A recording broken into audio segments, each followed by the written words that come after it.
पिछले वीडियो में टिप्पणियां आई हैं कि और भी एपिसोड बनाया जाना चाहिए सर आपकी पुस्तकों का। तो एक एपिसोड में तो हमने बताया 10-15 किताबों की मैंने चर्चा की। दरअसल अधिक किताब लिख देना भी कष्टदायक है, खोजना बड़ा कठिन हो रहा है। कोई कहीं है, कोई कहीं है,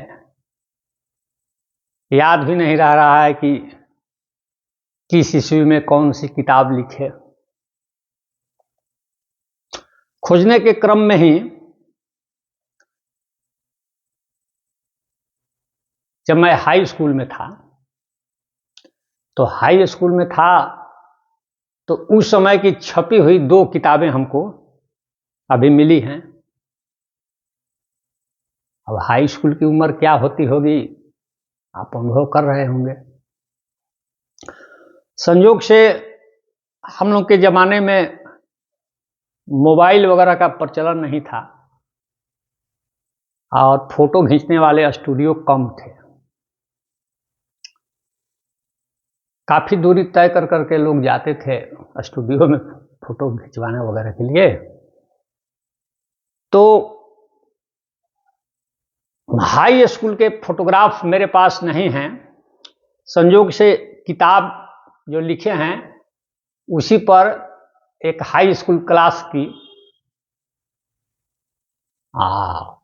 तस्वीर है, उसे मैं दिखा देना चाहता हूं कैमरा के नज़दीक ले जा करके। ये मेरी तस्वीर है, ये हाई स्कूल की है। मेरी किताब है।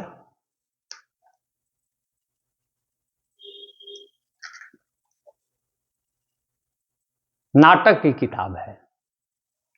तो मेरा जो पहला प्रकाशक थे वो पटना के थे, जो बिहार की राजधानी है। नाम उनका याद है अब तक, नारायण एंड को बुक सेलर, सालिमपुर आहरा, पटना 3। चूंकि पहली किताब वहीं से छपी थी हाई स्कूल में, तब ट्रेन वगैरह की सुविधा थी नहीं, पटना जाना आना बड़ा कठिन था। पटना गए तो प्रकाशक की दुकान पर बैठ गए, तो नारायण जी उनका नाम भी था। तो वो ध्यान ही नहीं दे रहे थे, भाई बच्चा क्यों बैठा हुआ है। सारे लेखक कवि चले गए तो उनका ध्यान आया,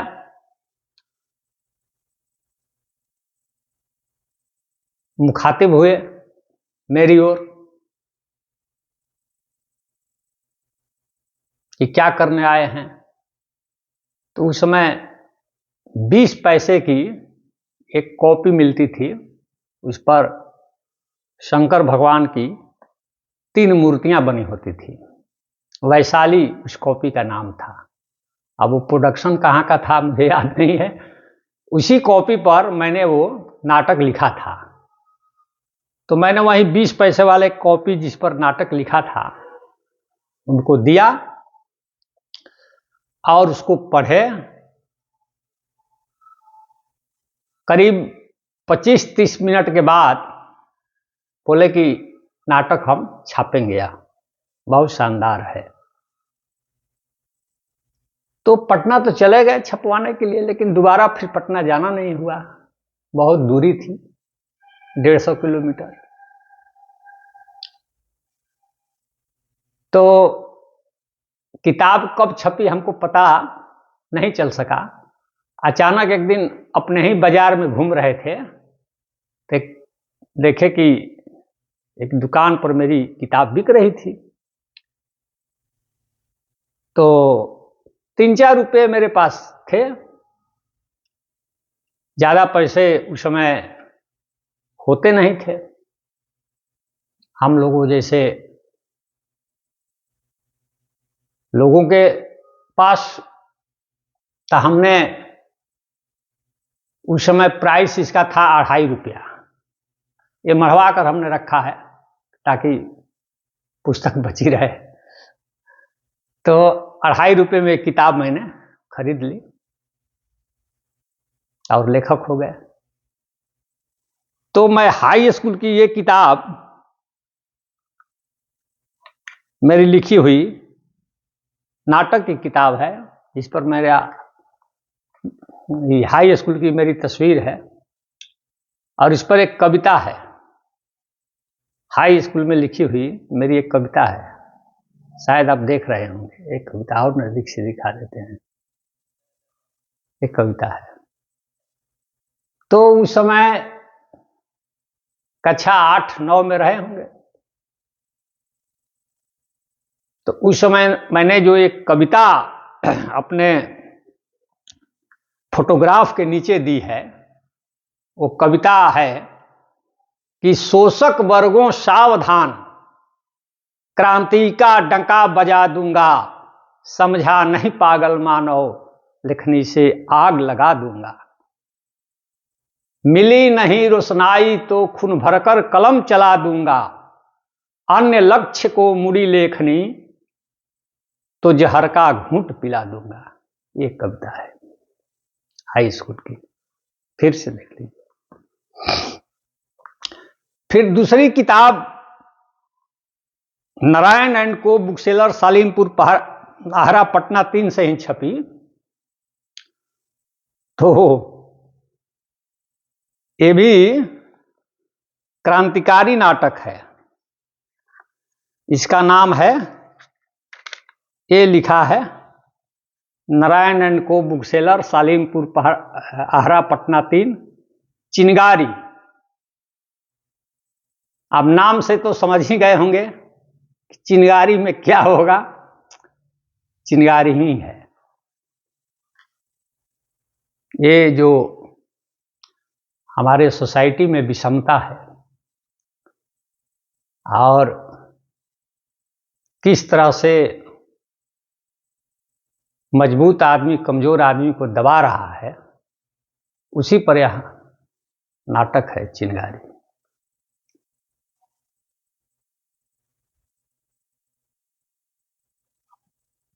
खैर, इसके पहले भी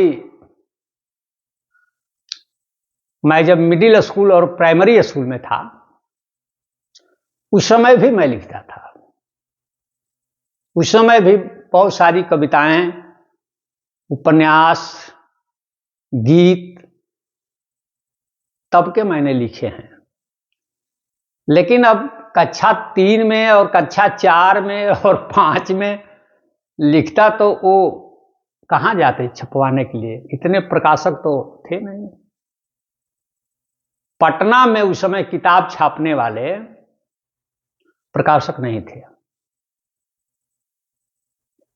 एक वही प्रकाशक थे जो नाटक वगैरह छापते थे, वो भी बाद में वो शुरू किए, नारायण एंड को बुक सेलर।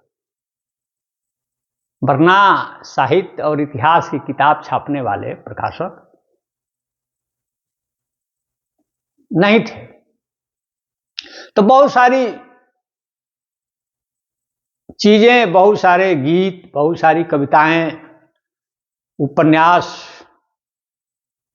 अप्रकाशित ही कहीं ना कहीं गुम हो गए। अब वो संभव नहीं है। 50-60 साल पहले की बात की कहाँ क्या है, नहीं है। अब खोजना वो कठिन है।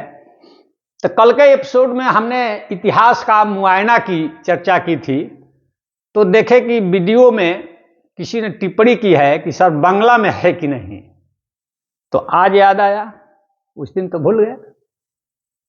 बांग्ला में भी है इतिहास का मुआयना। ये बांग्ला भाषा में इतिहास का मुआयना।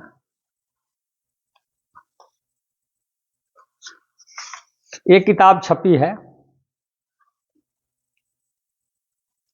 ये अनुवादक जो हैं वो रेलवे में कोई अफसर हैं, ध्यान तो नहीं है। और सम्यक प्रकाशन की किताब की चर्चा मैंने पिछले वीडियो में की थी, तो कुछ किताबें भूल गई, ध्यान नहीं रहा। उसमें एक किताब यह भी है सम्यक प्रकाशन से ही, छिपाए रैदास बाहर आए। अब इसका नया संस्करण आ रहा है, छिपाए रैदास बाहर आए। रैदास का जो मूल्यांकन हुआ है बहुत तरीके से नहीं हुआ है। इसमें अलग ढंग से, अलग मानदंड पर संत कवि रैदास का मूल्यांकन है। भक्ति साहित्य का जो हम लोग बनाए हैं बहुत बड़ा फलक, जिसमें संत रैदास भी हैं, संत तुलसीदास भी हैं, सूफी कवि जायसी भी हैं, तो भक्ति काल में मैं समझता हूं कि कुछ अलग ढंग से बातें होनी चाहिए जो अभी तक नहीं हो पा रही हैं। और किंडल पर अभी 3 किताबें हैं, और भी होंगे, ध्यान नहीं है। 3 अभी चूंकि हमारे सामने है तो मेमोरी में आ रहा है। इसका प्रकाशन नहीं हुआ है। नए औजार से कबीर की खुदाई, एक किंडल पर मिलेगा, प्रिंट रूप में नहीं है, लेकिन एक गुजराती भाषा में यह किताब छप गई है, नए औजार से कबीर की खुदाई। और किंडल पर 2 किताबें और हैं, भारत में अशोक राज।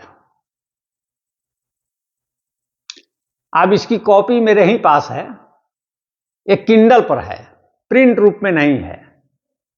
मैं तो कहता हूं कि ये तो सुने हैं कि आदमी अहिंसक हो सकता है, लेकिन स्टेट, राज्य भी अहिंसक हो सकता है।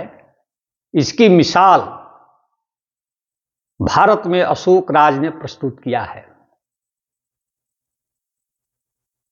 भारत में अशोक राज, हम तो ये कहते हैं कि हमारे यहां कौटिल्य के पॉलिटिकल जो थ्योरी है उसको पाठ्यक्रम में पढ़ाया जाता है, कौटिल्य के राजनीतिक सिद्धांत को। लेकिन सम्राट अशोक के राजनीतिक सिद्धांत को अभी तक पॉलिटिकल साइंस के सिलेबस में जगह नहीं मिला है, जबकि आज से 2000 साल से भी पहले सम्राट अशोक ने पॉलिटिकल थ्योरी दिया था, राजनीतिक सिद्धांत, कि राजा का क्या कर्तव्य है जनता के प्रति। पूरा वो सब अभिलेखों में लिखा हुआ है कि राजा को प्रजा के साथ किस तरह का व्यवहार करना चाहिए। और जो पदाधिकारी हैं, नौकरशाह, उनका भी बाकायदे सेवा संहिता है कि इनकी ड्यूटी क्या है। और राज्य की नजर में हर आदमी समान है, यह थ्योरी अशोक के अभिलेखों में मिलता है। बहुत तमाम पॉलिटिकल सिद्धांत अशोक के इंस्क्रिप्शन पर हैं, लेकिन हम लोग सम्राट अशोक के राजनीतिक फिलॉसफी को, राजनीतिक दर्शन को पाठ्यक्रम में जगह नहीं दे पाए हैं। यह दुखद बात है। अभी भारत के विश्वविद्यालयों के पाठ्यक्रम में बदलाव किए जाने की जरूरत है।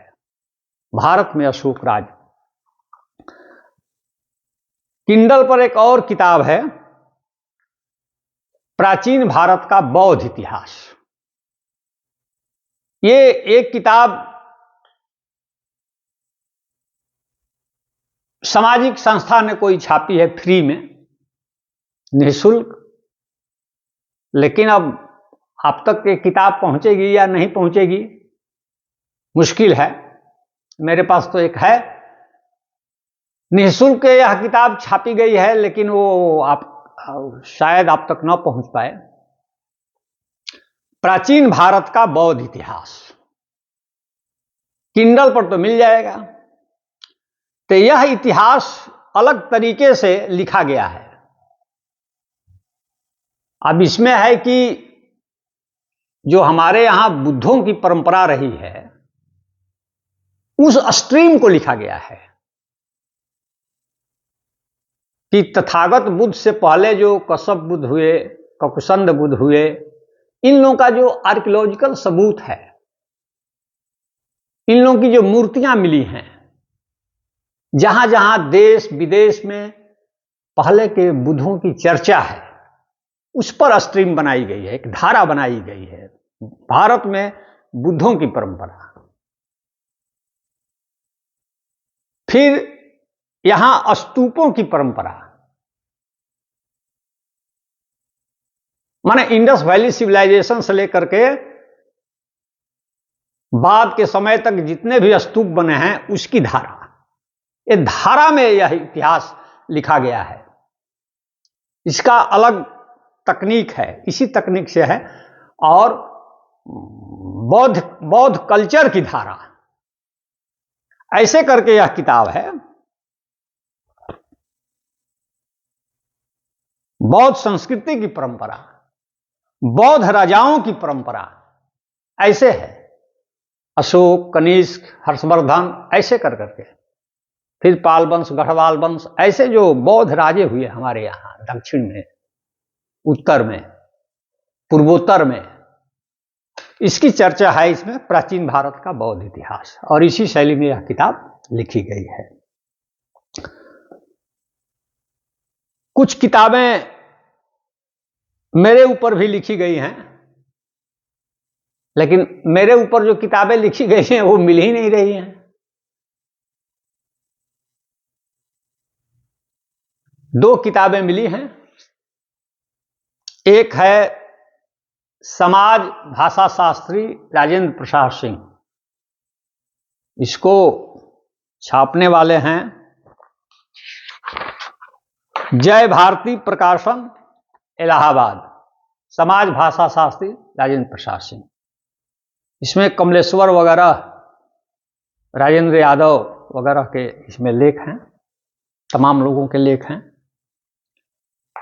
एक दूसरी किताब मिली है जो मेरे ही ऊपर है, डॉक्टर राजेंद्र प्रसाद सिंह की वैचारिकी संस्मरण एवं साक्षात्कार।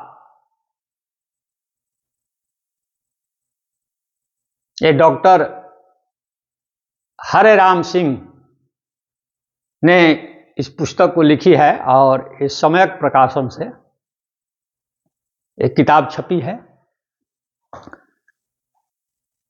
कुछ चर्चा मैं भाषा संबंधित किताबों की करूंगा। एक किताब है राजकमल प्रकाशन से, भाषा का समाजशास्त्र। भाषा का भी तो अपना सोशियोलॉजी है।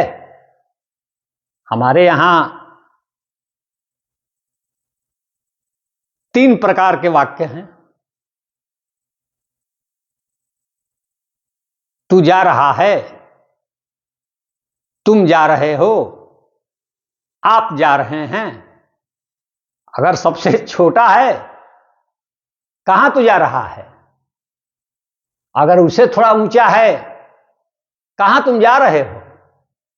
आज सबसे अगर ऊंचा है तो आप कहां जा रहे हैं? 3 है, तू, तुम और आप। अंग्रेजी में ऐसा नहीं है। अंग्रेजी में सबको यूं ही कहा जाता है। पिता भी पुत्र को यूं कहता है, पुत्र भी पिता को यूं कहता है, छोटा भी बड़े को यूं बोलते हैं, बड़े भी छोटे को यूं बोलते हैं। ये जो समाज सामंतवादी है, जिसमें स्तर बने हुए हैं, हमारे यहां तो स्तर बने हैं वर्ण व्यवस्था के कारण, तो उसी का एक प्रतिबिंब है। ये जापानी समाज में भी मिलेगा, सामंती समाज में मिलेगा, इस प्रकार की चीजें मिलेंगी। तो हमारे यहां वर्ण व्यवस्था है, छोटे बड़े लोग हैं, कोई किसी को तू बोल रहा है, कोई किसी को आप बोल रहा है। ये भाषा का समाजशास्त्र है, ये भाषा का समाजशास्त्र है। इसमें तमाम तरह की चर्चाएं हैं कि हम लोग भाषा में जो सोशियोलॉजी है उसको किस तरह से समझें, उस पर एक पूरी किताब है, भाषा का समाजशास्त्र। और एक किताब है, ये भारत में नाग परिवार की भाषाएं। इसमें ये भी किताब भूल जाऊंगा, राजकमल प्रकाशन नई दिल्ली से यह किताब छपी है। बहुत सारे विश्वविद्यालयों के पाठ्यक्रम में भी यह किताब है। ये नॉर्थ ईस्ट की जो भाषाएं हैं, करीब 125 भाषाओं पर केंद्रित यह किताब है। इसमें उसका विश्लेषण है। हिमाचल पर ये मेघालय, मिजोरम, त्रिपुरा, अरुणाचल प्रदेश, असम, उधर की जो इंडो टिबेटन भाषाएं हैं उसी पर यह पुस्तक है। और जब तक आपको पूरी तरह से कई भाषाओं का नॉलेज नहीं रहेगा, तब तक आप फंसते रहिएगा। केवल 2-4 भाषा जानने से आपको शब्दों को पकड़ने में कठिनाई होगी। शब्दों को पकड़ने के लिए आपको व्यापक भाषाओं का नॉलेज होना चाहिए। एक एग्जाम्पल जैसे दे रहा हूं कि जिसका कान खराब है उसको हम लोग काना नहीं बोलते हैं, काना हम लोग बोलते हैं जिसकी आंख खराब हो उसको। वरना हिंदी के हिसाब से तो काना उसको बोला जाना चाहिए जिसका कान खराब है, लेकिन जिसकी आंख खराब है उसको हम लोग काना बोलते हैं। तो इसके लिए हम लोग जब दक्षिण की भाषाओं को जानेंगे, तमिल, तेलुगु, मलयालम, तो वहां हम लोग देखेंगे कि वहां आंख के लिए कन शब्द है, वहीं से ये शब्द आया है। इसीलिए कनखी जो है, कनखी, वो कान से नहीं आंख से मारते हैं, मारते हैं आंख से, लेकिन बोलते हैं कनखी, कान से तो मारते नहीं। तो आपको जब दक्षिण की भाषाओं की जानकारी होगी तो इसका स्रोत तुरंत पकड़ लीजिएगा। वरना यहां हमारे यहां के भाषा वैज्ञानिक जो हैं वो संस्कृत से बाहर जाते ही नहीं हैं। तो संस्कृत से बाहर नहीं जाते हैं तो वो बोलते हैं कि जब आंख जो है कान की तरफ चला जाए तो वो कनखी हो जाएगी। ये रामचंद्र वर्मा हमारे यहाँ के बड़े कुशकार हुए, तो 5-6 खंडों में मानक हिंदी शब्दकोश उनका है, प्रयाग हिंदी साहित्य सम्मेलन से। तो उसमें देखे कि भाई कनखी की व्युत्पत्ति क्या किए हैं, डेराइवेशन। तो उसमें देखे कि वो लिखे हैं कि जब आंख कान की तरफ चला जाए तो उसे कनखी बोलते हैं। देखिए गड़बड़ी हो गई तो नहीं है। अगर उनको उधर का भी नॉलेज रहा होता तो इसको पकड़ लेते कि उधर कन तो इसी को बोलते हैं। बहुत जगह नाक को ही मुंह बोलते हैं।